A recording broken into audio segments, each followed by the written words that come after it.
Bienvenue dans l'invité de la rédaction sur Média TV et un point sur la situation en Ukraine. Aujourd'hui en compagnie du colonel Saoud, expert en sécurité et en stratégie. Bonsoir colonel Saoud. Bonsoir Madame Khadija et merci pour l'invitation. Merci à vous d'être avec nous pour y voir un peu plus clair dans la situation en Ukraine. Alors d'abord, situation sur le terrain. Quelles sont aujourd'hui les cibles? Bien sûr, Kiev est prise pour cible de nouveau. Quelles sont les cibles des frappes russes? Les frappes russes sont un peu géographiquement sur toute l'Ukraine et ils ciblent quand même ce qu'on appelle un peu les infrastructures d'importance vitale civile, réseau électrique, réseau d'eau, chauffage, gaz, etc. Et donc ils ciblent directement une population. Et ça s'apparente, madame, tout simplement à des crimes de guerre et à des crimes contre l'humanité. Mais c'est un peu de bonne guerre. C'est comme quand on veut, à l'époque, dans toute stratégie de guerre, mettre en siège une cité. On détruisait justement ces infrastructures stratégiques. Soit les réserves en eau ou les réserves en nourriture. Pour le cas ukrainien aujourd'hui, on est en 2022, c'est l'électricité. Absolument, parce qu'on vise la désorganisation de la société ukrainienne qui a montré une grande résilience. Et ça a été dit par le porte-parole du Kremlin que c'était fait exprès justement pour essayer d'apporter un clivage au sein de la société qui résiste. Mais je pense que la guerre se déroule ailleurs, mais pas dans ces villes-là. Et puis affamer une population, la priver de l'électricité, avec l'hiver qui s'approche, avec des températures qui sont en dessous de 10 et qui vont s'accentuer. Je pense que si on continue comme ça va laisser beaucoup de dégâts au sein des populations, notamment les personnes âgées qui n'arriveront pas à résister au froid. Et je pense que... Vous pensez que c'est réfléchi, le fait d'intensifier les frappes à l'approche de l'hiver? Oui, mais ça a été dit par le porte-parole du Kremlin que ces frappes, surtout toutes les villes importantes, visent justement à toucher la population dans ses besoins les plus vitaux. Et je pense que ça n'a pas jusqu'ici entamé un peu cette résilience qui a été montrée par les Ukrainiens depuis le 24 février jusqu'ici. Alors que la guerre connaît un tournant, nous sommes passés maintenant d'un envahisseur à un envahisseur qui se retire et qui se protège et qui fait des postures défensives sur la Crimée, dans le Donbass, parce qu'il y a eu trop de pertes, de part et d'autre évidemment, qui sont très très importantes. Des deux côtés, ça touche entre les morts et les blessés, aussi bien en Ukraine que 100 000 dans chaque pays. C'est énorme comme perte militaire et civile, surtout des morts civiles du côté de l'Ukraine.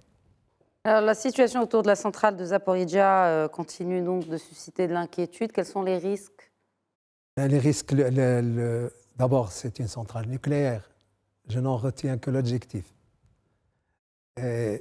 Beaucoup d'experts pensent qu'on n'en est pas encore, que quand même c'est une centrale très moderne, avec des mesures de sécurité très importantes, aussi bien dans les cœurs des réacteurs que dans les déchets laissés. Mais l'AIEA a vraiment tiré la sonnette d'alarme et a demandé à ce qu'il y ait des mesures pour essayer d'éviter la catastrophe, parce que les Russes occupent quand même cette centrale nucléaire alors qu'ils ont quitté la région de Kherson et ils gardent la centrale de Zaporijia. C'est incompréhensible.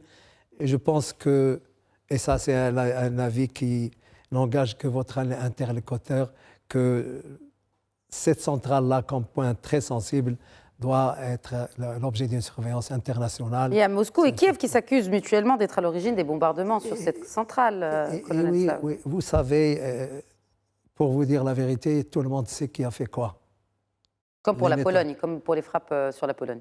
J'y reviendrai si vous voulez, mais la traçabilité des missiles, c'est maintenant devenu très banal par ces radars qu'on appelle les radars trajectogrammes qui tracent tout. La dernière attaque diffère quand même parce que c'est des obus. Donc, et tout le monde a compris que ce n'est pas aussi traçable que les missiles. Mais les enquêtes peuvent dire qui a fait quoi et à qui profite tout ça. Comme on l'a toujours dit sur ce plateau, la vérité est la première victime justement dans une guerre. Et donc, il y a... Dans une guerre informationnelle de surcroît. Absolument. Et il y a du non-dit. Il y a des institutions qui savent, qui ne peuvent pas dire. Et donc, on est dans le flot artistique qui n'arrange pas une situation. Et c'est vraiment dommage parce que, valeur aujourd'hui, on peut tracer notamment... Surtout qu'il y a des fournitures d'armes de plus en plus sophistiquées pour l'Ukraine. Absolument. Bon, vous savez, l'Occident a fait des efforts énormes en termes d'armement sophistiqué et de grande qualité, et qui a permis quand même d'inverser le rapport de force. Vous voyez que si on fait un petit historique rapide, on était devant la capitale, maintenant on est revenu dans le Donbass, on a perdu Kharkiv, on a perdu Izium, on a perdu Liman, et maintenant Kherson qui est un tournant, il faut le signaler. C'est un tournant important en termes stratégiques et en termes de symbole par rapport à la Russie, parce que c'était la première région qui a été occupée. Et donc là, se retirer parce qu'ils étaient acculés, parce que selon le responsable de l'opération, pour protéger la vie des soldats, là, ils se sont repliés à l'est du Dniepr parce qu'ils y étaient acculés. Et nous sommes maintenant dans quand même un Ukraine qui est beaucoup plus offensif et l'armée russe avec toutes ses composantes wagnérienne, tchétchène et l'armée régulière sont en position défensive et c'est une nouveauté. Mais je finirai par dire évidemment que, valeur aujourd'hui, je pense que les dispositifs militaires, que le conflit est assez gelé au propre et au figuré. Alors si le conflit est gelé, l'Ukraine doit enfin se poser à la table des négociations ou vice-versa, la Russie? Que déjà, cette option de négociation est-elle envisageable dans le court terme? C'est une option qui a été rejetée par les Ukrainiens, il faut le dire. Il faut comprendre aussi que la dynamique du conflit est de leur côté, compte tenu de tous les territoires qui ont été gagnés depuis là. Et puis, négocier, je pense que on doit se parler.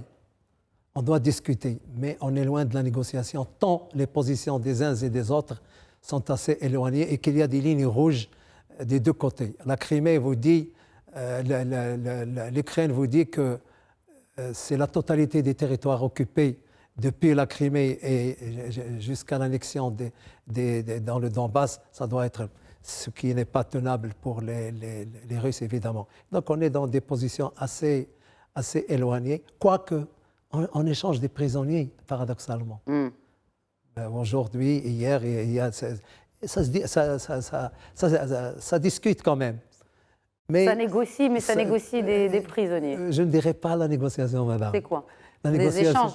Voilà. Pour ces échanges-là, il y a bien des négociations, pas à échelle différente. Voilà. C'est quand même, quand on veut négocier, il y a une plateforme sur laquelle on peut négocier. Et la négociation, madame, dans les règles de la guerre, c'est celui qui gagne une guerre qui impose ses conditions de négociation. Tout à fait. Ce gentleman agreement dans une situation comme ça ne me paraît pas tenable. Tant les Ukrainiens sont déterminés au recouvrement de leur territoire, même s'il y a quand même une situation assez favorable à la négociation de la part des Russes. Et la situation est comme ça aujourd'hui. Alors, vous pensez que les pays occidentaux et notamment les États-Unis qui ont récemment appelé Kiev à envisager des négociations, est-ce que ça annonce le ralentissement de l'aide occidentale? Parce que c'est principalement les Américains qui soutiennent militairement, il faut le dire, l'Ukraine. Vous avez raison, c'est un problème réel, valeur aujourd'hui. Aussi bien les Américains que les Européens, tout ce qui aide, tous ceux qui aident l'Ukraine sont arrivés quand même à la limite du stock stratégique de leur pays. Ça a été dit ici et là, et les États-Unis aussi sont arrivés quand même à la limite. Donc je pense que l'Ukraine doit aller dans un combat économique plutôt, c'est-à-dire il faut combattre à l'économie, parce que l'hiver arrive et la météo, comme dit le général météo, a son mot à dire dans ce conflit, même si pour beaucoup il n'est pas déterminant, mais je pense qu'ils ne peuvent plus donner autant qu'il en faut. Il y a peut-être quelques blindés qui vont arriver, qui sont en train d'être mis en condition pour arriver sur le territoire. Certainement des missiles, mais pas en quantité suffisante et ne pourraient plus répondre à la demande pressante de l'Ukraine, à mon humble avis. Est-ce que cela peut échouer les ambitions de Kiev de récupérer la Crimée? En tout cas, vous savez, l'Ukraine, elle est en train de brandir maintenant l'invasion, enfin la récupération de la Crimée. Il faut rappeler qu'à un moment donné, ils voulaient prendre Kherson. Et les Russes se sont rabattus sur Kherson et ils ont attaqué Kharkiv. Ils sont très, très forts dans ce qu'on appelle les manœuvres de diversion ou les manœuvres de déception. Donc pour moi, ce n'est pas tellement l'enjeu maintenant, même si dans les éléments de langage, on ne dit que ça. Je pense que ça se joue plutôt dans le Donbass et dans Bakhmut. Bakhmut qui est quand même un verrou où il y a les Wagnériens qui ont perdu beaucoup de leurs combattants, notamment les prisonniers. Et donc, il faut attendre. Mais ce que je peux dire, c'est que les Ukrainiens ont acquis une agilité et une capacité d'acculturation avec les situations qu'ils peuvent frapper là où il y a un ventre mou. Et c'est ça le mode opératoire guerrier de l'Ukraine en ce moment. Donc il y a des éléments de langage, il y a la réalité du terrain qui leur dicte une conduite opérationnelle. Donc la récupération de la Crimée, c'est pas pour demain, quoi? Je ne sais pas. On parle de décembre, on parle de Noël, mais ça me paraît, et comme vous le savez évidemment, il y a des dispositifs de murs de défense au-delà de Kherson pour protéger la Crimée. Je pense que ce n'est pas pour tout de suite, la vérité. Parce que c'est tellement compliqué, aussi bien sur le plan opérationnel que sur le plan de ce que cela représente comme symbolique pour l'URSS. C'est une vraie ligne rouge. Et donc là, il y a à voir comment ça va évoluer. Et je pense que c'est un débat interne, mais ça sera différé, à mon avis, pas de toute façon, pas pour tout de suite, c'est dans un moyen terme, notamment vers la fin de l'année, s'ils ont les capacités de le faire. Un dernier mot sur la situation, justement, en Ukraine, colonel Saoud, avant de clore cette interview. Oui, bon, c'est une situation très difficile sur une population. Il y a eu beaucoup de pertes. Il y a eu, évidemment, j'ai oublié d'en parler, il y a eu cette affaire de Pologne qui a jeté beaucoup de discrédit, qui a touché la crédibilité dans les éléments de langage ukrainien au moment où c'était un missile ukrainien qui est tombé par erreur, et l'erreur dans la guerre, mais dans les éléments de langage, je pense que le président ukrainien s'est précipité pour donner des conclusions alors que la précipitation est mauvaise conseillère. Et là, il est en train de récupérer un peu en termes d'éléments de langage, alors qu'il aurait pu quand même formuler une empathie à l'endroit des Polonais et les laisser faire leur enquête. Il aurait beaucoup gagné. En surcommuniquant, on risque de commettre des erreurs de langage, notamment dans la communication de crise qui est très pernicieuse quand on ne la maîtrise pas. Exactement. Et ça semble être le cas pour le dirigeant ukrainien, en tout cas absolument, sur ce dossier des frappes sur la Pologne. Ah oui, absolument. C'est une erreur stratégique et politique. Et je pense que les Ukrainiens ne sont pas rodés en matière de communication de crise.